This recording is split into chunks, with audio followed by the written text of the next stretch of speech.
All right, let's learn some chords and how to spell them. And the chords that we're going to learn are some of the most common chords that are found in sort of the blues idiom. Of course, they can be used in other idioms as well. But since we're looking at the blues, let's look at these chords in that context. The first one we're going to learn is the ninth chord, or a 9 chord. And we're going to spell that starting from a C7 chord. So here's a C7 chord. The notes in this chord are C, E, B flat, and another C. So C, E, B flat, and another C. This chord is called the C7 because it has a C major triad, C, E, G, in this case with an eliminated G, and the seventh, C, D, E, F, G, A, B flat is the 7. Count it out, 1, 2, 3, 4, 5, 6, 7. There's my 7.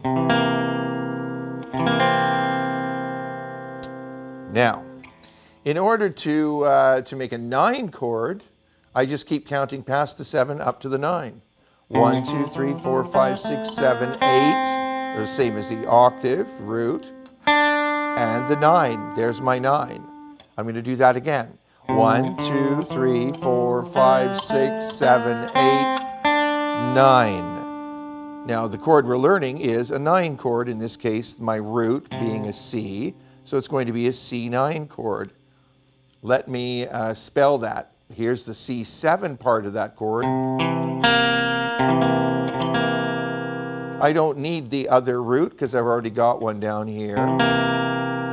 And now I'm going to put the 9 on top. 1, 2, 3, 4, 5, 6, 7, 8, 9. And here's my 9 chord. There's a few different ways you can finger that. You can finger it, all with separate fingers. A lot of players play it with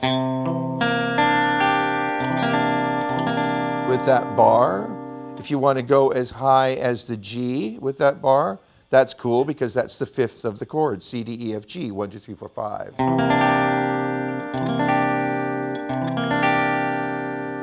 It's a nice sounding chord with that added 9th in it. That added 9th sort of has the tension against the root. It wants to fall to the root, but you don't let it.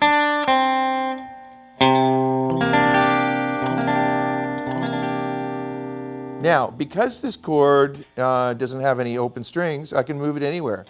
C9, D9,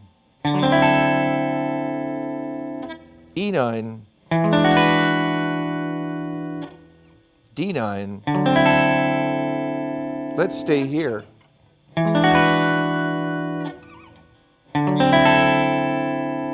A7. Now, let's play a 12-bar blues in A with these 9 chords. Here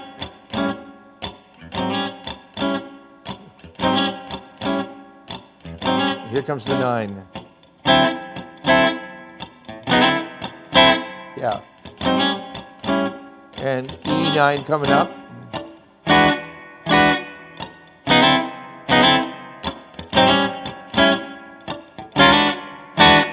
Now, the way to think of that chord is as a part of this 7 chord. D7, D9,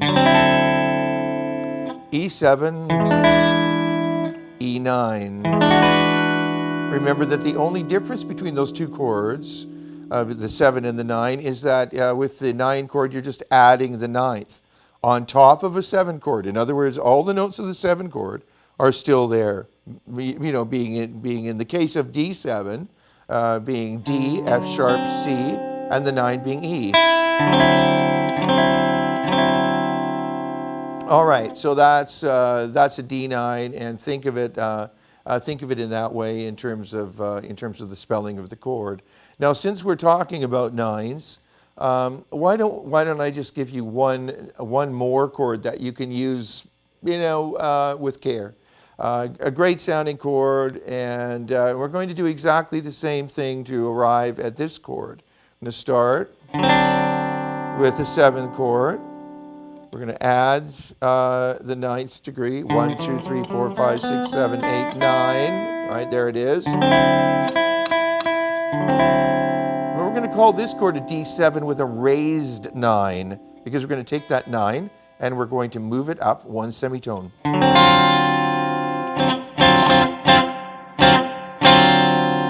All right, that chord is called the D7 with a raised 9. This chord is called the D9.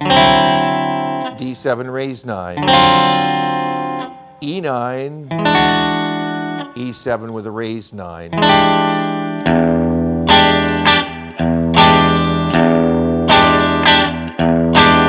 Right, now let's just go backtrack a little bit where this all came from. Start with a C chord, add the 7. Count up to the 9. Add the 9 on top of the 7 chord.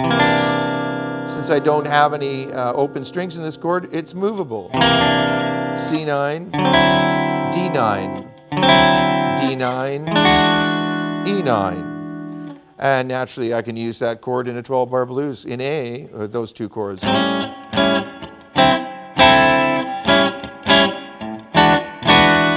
right. And when I raise the 9, I simply raise it up a single semitone.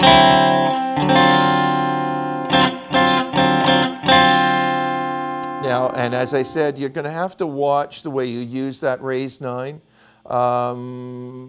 Yeah, just watch the way you use it. I mean, it'll work, and it works in a lot of ways, but it bites a little bit too. Obviously, in by itself,